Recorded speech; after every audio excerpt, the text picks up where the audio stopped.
All right, good morning. Good morning. My name is Tim Foley, CEO of the Building and Realty Institute, and I am also proud to be one of the partners of the Welcome Home Westchester campaign. Woo! We are a multi-stakeholder advocacy effort consisting of business and nonprofit leaders, academics, think tanks, faith leaders, and community advocates working together to drive a new public conversation around fixing the housing shortage here in Westchester. We're standing here today in front of 70 Pierce Street in Yonkers. If you go home and look this up on Google Maps, you'll still see the before picture. You'll see an underutilized eyesore of a garage, which contributed minimally to city property taxes, nothing at all to our region's environmental future, and despite being located in Ludlow Park, a charming neighborhood of single-family homes, cooperatives, and apartments, contributed little in the way of welcome to those getting off the Metro North Station to my left. Thanks to the vision of Ginsburg Development and city and state leadership who are looking to be part of the solution to our housing needs, when it opens, it will be a model of adaptive reuse and transit-oriented development.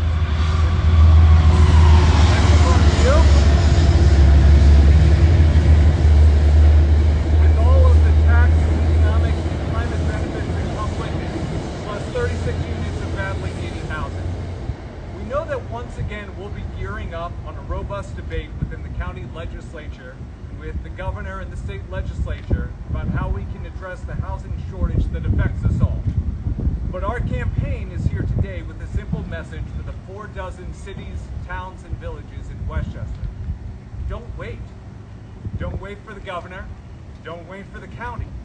Get started today. Yes. Don't wait, because inaction has costs. Outdated processes in need of reform at the municipal level have costs. The way we've always done it has costs. And right now, Westchester families are paying for all of them. Don't wait, because in the world of housing, the buck stops at the local level. Mayors, supervisors, trustees, council members, and the dedicated volunteers who make up local land use boards have the ultimate authority on what gets built where, and whether their neighborhoods remain mired in the same delays that created the housing shortage will be welcoming to all who want to live and work there. Don't wait, because others haven't waited, and they are already reaping the benefits that could be passed on to your neighbors, old and new.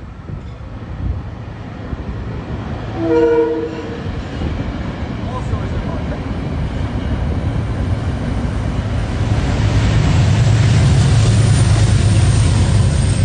with our 5 and 25 agenda, we're highlighting the policies that we know work because they are already working in one of Westchester's diverse communities without upsetting quality of life or overtaxing our infrastructure. In every community in Westchester County increased its housing stock by just 1%. Over the next 5 years, it would generate 17,000 new units of badly needed housing. So this is clearly achievable. If we learn from the cities, towns, and villages who are already moving forward, we can build the housing we need to everyone's benefit. So here is our 5 agenda items for Westchester cities, towns, and villages. Not everyone has to do the same thing. Not everyone has to do all 5. This is not one size fits all. This is pick the one that works for your community, commit to it, and be part of the housing solution. Number 1, produce a housing action plan. Between the 2019 Westchester County Housing Needs Assessment and the 2020 census, communities have all the data they need to develop a housing action plan that is specific to local needs and considers unique conditions and characteristics. Yes, be open to public input. Yes, look at many different types of housing, including accessory dwelling units, duplexes, quads, housing above retail in the downtown area, townhouses, co-ops, and on and on. Figure out what works for your community, where and how much. Put it on paper, give yourself a roadmap to move forward. Number 2, create a fast-track environmental review for sustainable, energy-efficient housing. Look, there are too many stories of local seeker reviews being used not just to ensure environmental impacts are taken into account and solved, but to gum up the works, often for wholly unrelated reasons. This is true even for projects which would have a clear net positive impact on the environment, including infill housing, transit-oriented development, or projects utilizing advanced stormwater management, solar panels, geothermal or air source heat pumps, or other clean or green technologies. Similar to the program that was established this year in New York City and the streamlined review process in New Rochelle, municipalities can establish a green fast track for housing that includes climate-friendly features that would guarantee an expedient time frame for priority projects, provided the applicant furnishes material in a timely manner. Number 3, promote accessory dwelling units and transit-oriented development. There's a reason transit-oriented development keeps being embraced in our region, from this building behind us to Harrison, Portland, Pleasantville, Pelham, Ossining, and so many others. For accessory dwelling units, the town of Greenburgh may very well shortly be joining the dozen or so communities that already allow ADUs, recognizing that with adequate regulations, those apartments are typically unnoticeable from the street, and they do not noticeably transform the neighborhood character of a single-family exclusive zone. Number 4, establish a core curriculum for volunteer land use board member training. Each volunteer land use board member is already required to take in-service training each year, but it's wide open as to what topic they can or should study.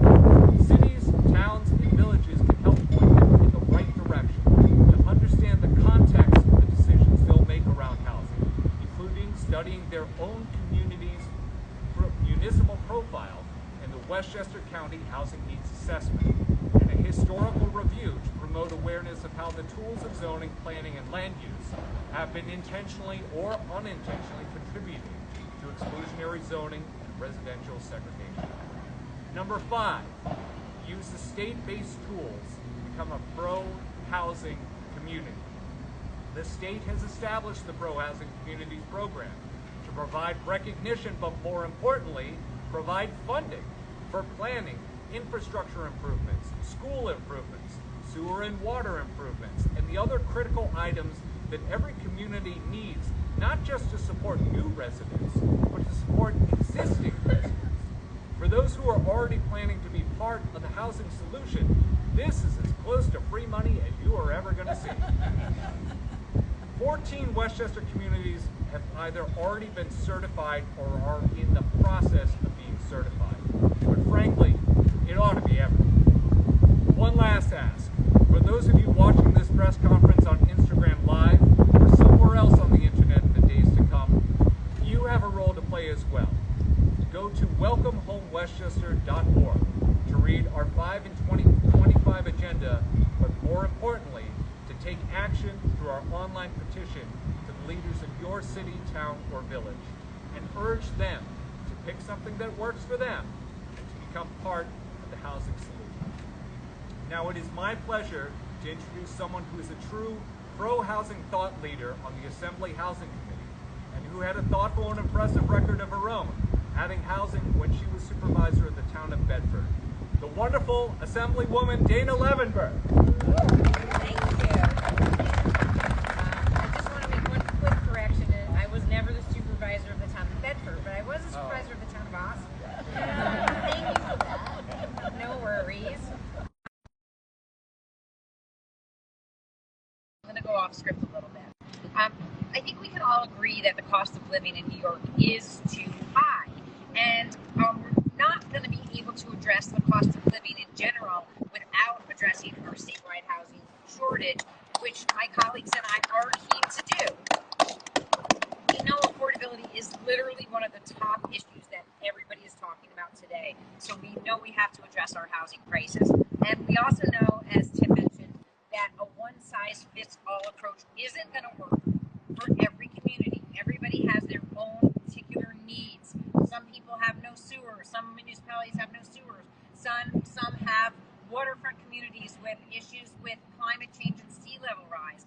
And so we all need to look at what our own needs are, community by community, and look for ways to address it, which is what's so great about these 5 in 2025, because it actually gives communities the opportunity to pick and choose what it is that works best for them. Last year, my colleague Chris Burdick, Assemblyman Chris Burdick, and I, he was a supervisor there. He and I brought local leaders together, many of whom are here today, or from groups that were represented at a housing summit, where we talked specifically about what it was that we shared, what were the common issues across, all of the groups that are addressing affordability here in our communities, and how is it that we can find common ground. And we then worked on introducing legislation, which was not yet adopted, which would, one, require municipalities to determine whether it's in the public interest to periodically update their comprehensive plan, and that's Assemblymember Burdick's A8904. Another one, which is A8903, would require municipalities to include a housing needs assessment using the HUD median income calculations in their comprehensive plans. As we heard, it's something that the County of Westchester has already undertaken and is very helpful to all of us. But again, some of these things get outdated very quickly. And then A9228, which I call the HAPPY bill, which is Housing Action Plans for Everyone, would actually ask municipalities to develop that housing action plan that I think we heard as was number one of the 5 in 2025, which would actually look at communities' needs and ask each community to develop their own housing action plan. So again, something that is specific to each community. So our bills address the fact that while some of our communities are being proactive about comprehensive planning and managing growth, others have not updated their comprehensive plans and are being reactive and reflexively pessimistic about their ability to actually accommodate more housing because they haven't taken that deep dive. And as Welcome Home Westchester campaign says, not every community needs to do the same things, but every community should do something. And when we look at our neighboring New Jersey, they had a decision that came out of a lawsuit that kind of they took a different direction, and as a result, they have built much more housing over the last 20 years than we have here in New York, and as a result of that, their housing is actually more affordable. So while it's great to take action now, we should have been doing this 20 years ago. So we know that we need to build more housing to lower the tax burden on individual homeowners, to make more space for workers that we need to power our economy, to make it easier for our kids to move close to home after they graduate from college, and make it easier for seniors to age in place so that our communities can be safer and more stable. Just two quick points that I want to make. I was talking to a neighbor recently who lives in a local community, which will remain unnamed, and her son, who is a special needs kid, really needs a place to live, and she thought it would be great to be able to convert the garage or some piece of something on her property and add basically an accessory dwelling unit. And she was turned down by the municipality. Sorry, it's just single-family homes here. That's what it's zoned for. No can do. If that municipality considered adopting accessory dwelling unit legislation, she might have a chance of offering her son a leg up into his future, and something that would make a lot of sense and ensure that he would be safe and also live in affordable housing that would be near to her, so she could keep a close eye on him as he gets older. And I also live in a single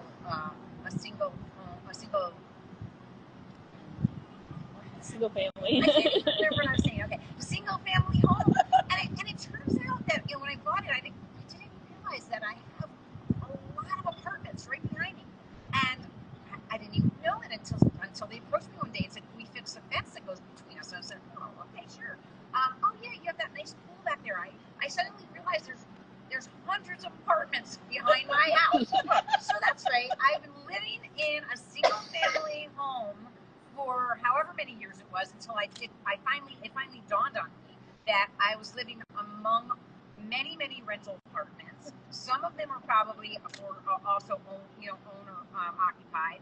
But the point is the fear that is involved in development like this, propping up in a single-family home neighborhood, is outsized and outdated. We need to have much more realistic approaches to housing, which we didn't have when our suburbs were established in the first place. And we need to take real action. So I know that I will continue to work at the state level to introduce and hopefully adopt, with the support of groups like that are here today, legislation that actually moves us forward in this housing area and make sure that we can have affordable housing here in New York State. I am so grateful for all the partners that are here today, because it is only with all of these groups, and this is not a group of just developers here. These are groups that deal with food insecurity, with housing insecurity, with all sorts of different. Again, we have churches, we have all sorts of different groups that are dealing with this. I'm very proud that I do have at least one community I know that's already a pro-housing community. I believe that's Croton, and at least two others that I believe have already applied. So I know that that we have communities that are working hard in this arena. We need to keep it up, make it easier. I think that the Westchester 5 in 2025 is amazing because it offers choices to our municipal leaders, and it offers a path forward for affordable housing. So let's make sure we continue to partner together, and let's get it done. Thank you.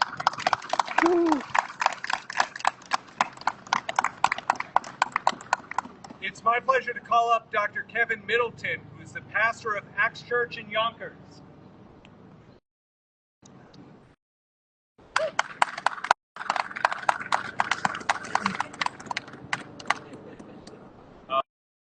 Over 2,000 years ago, there was a brown-skinned teenage girl pregnant out of wedlock with her fiance, traveling through the ghetto to give birth. The commute was by way of donkey, and this was a 4-day travel to the ghetto to give birth. But upon getting to their destination, they had no room to be housed. There was not one person willing to open up their space for this young family to invite their newborn into the world. Imagine the desperation they faced after that travel, only to find closed doors of indifference. No one would offer them shelter. In the end, they had to give birth in a barn, surrounded by animals, because the world refused to make space for them. Here's the tragedy. Those who turned them away didn't realize it then, but they were shutting out their doors to God Himself. No one knew that the God-child would be born into a world by a marginalized, brown-skinned mother and father, would come into this world through the most humble of circumstances. And as we stand here today, I'm here to tell us that the housing crisis didn't just occur 2,000 years ago and didn't just start with Mary, Joseph, and sweet baby Jesus. But we are still closing doors in the faces of Black and brown people, and we are still putting God outdoors. The parallels are heartbreaking. In our own community, countless families face the same rejection and desperation. Many are people of color, just as Jesus was. They struggle to find a place called home, facing barriers that seem insurmountable. But we have a choice today. Will we be like those who shut the doors in their face? Or will we be like these three groups that I'd like to bring before us today? These three groups of people who saw the worth of the unhoused. The Magi, or the wise men, or the wise folk, to be more inclusive. The shepherds and the angels. These three groups recognized the worthiness of those who were unhoused. They give us a blueprint for action today. I'll start with the angels. Angels are people in the upper echelons of our society. They bear great brilliance and they captivate the people in our societies. But they also come bringing hope and joy and good news. They show us the power of encouragement and the power of inspiration. And today, each and every one of us can be angels. We can be people who offer hope and joy and inspiration, and to help those who are unhoused to see how worthy they are despite what everyone else is saying. So those are angels, but we also have shepherds. Shepherds, they were humble workers, the marginalized of society, blue-collar workers, those who feel that they can't offer anything. They were the first to receive the message that this marginalized family still had worth even though they were unhoused.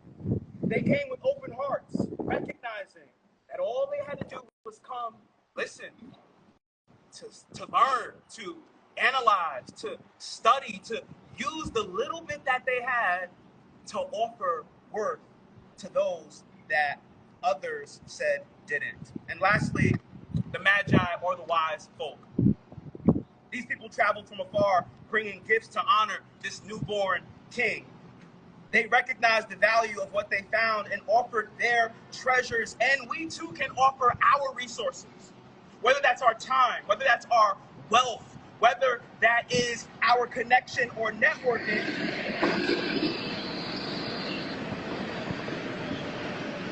And this means advocating for local policies. This means supporting local shelters. This could mean donating our resources to those that have need. Being wise is not just understanding that our true wealth is measured in what we can bring, but being wise is knowing that it is how we care for one another with what we possess. And the issue of housing goes beyond brick and mortar. It's about making space in our hearts, knowing that every person deserves to be housed, every person deserves to be sheltered, every person deserves to be cared for, every person deserves to be protected. I feel like I'm preaching up here. I wish I had a church that could back me up and say amen. But you can attend local meetings. You can participate in city council meetings where housing policies are discussed. Your voice matters. You can support local organizations. You can get involved and offer your time and offer real on-the-ground solutions, whether that's through volunteering or fundraising or donations. You can make a significant difference. You can create community initiatives. You can focus on housing advocacy. You can host discussions in your living room and offer a film that speaks to it. You can create forums to educate others and how to mobilize action. You can do something. Everyone can do something. So let us open up our hearts and our doors. Together, we can create a community where everyone is valued and everyone has a place to call home. Thank you.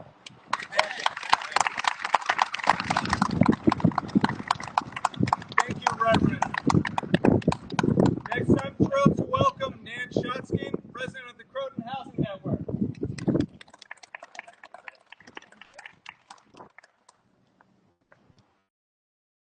This is a real treat for me because over the 35 or so years that I've been speaking out about housing, it's usually been in a room where most everyone else who showed up was against it. Welcome Home Westchester warms my heart, and I am so glad that there is a general recognition of a housing movement now that we are getting it. Coming back to Croton with my family in 1980s to share my family home with my parents was one of many gifts they gave me. About the same time, the local houses of worship, realizing there was a serious affordable housing problem, started a work group to look for solutions. That spawned the creation of the Croton Housing Network, and I was pleased to be the youngest member of that committee.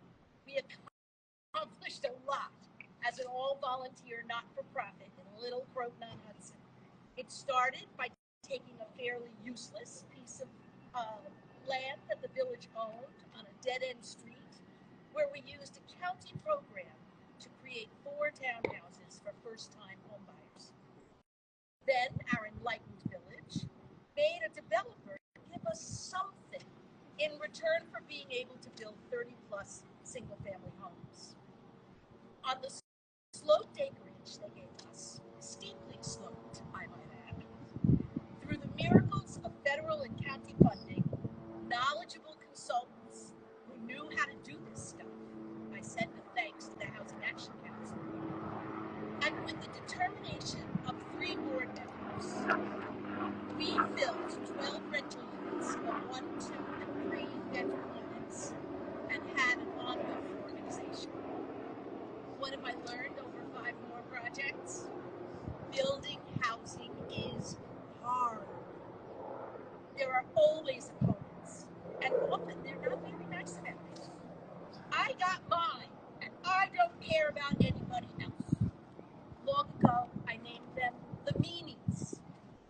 And even without their attacks, the work of building, approvals, design and builders, construction trades, the expected and unexpected complications. It's really tough work that requires smarts and dedication. So someone has to stand up, speak up at public meetings on the side of creating new housing opportunities. Someone, or a small group of socially minded folks, has to push elected officials to make good, tough decisions in spite of the cacophony of the meanies. And someone has to push to pass regulatory support so general development helps affordable housing. In Croton, we luckily passed a requirement for 10% affordable to be included in any project of 10 units or more. It's really paying off now that a little boom in building is needed for everyone. There's one last point I want folks not to miss. The housing we created in Croton has helped the whole community. It created places for my friends' parents to move as they aged out of their homes. It brought school kids who have added to our diversity and the experience of all our children. It's brought volunteers to our fire and social service organizations, and it's allowed friends of mine to come back to the village they love. And more growth in your community will do the same. Thank you.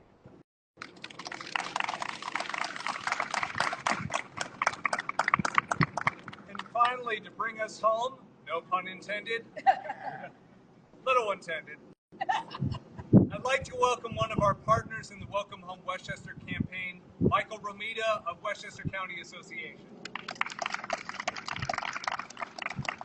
So I guess I'm batting cleanup, and my job is to kind of bring this all together.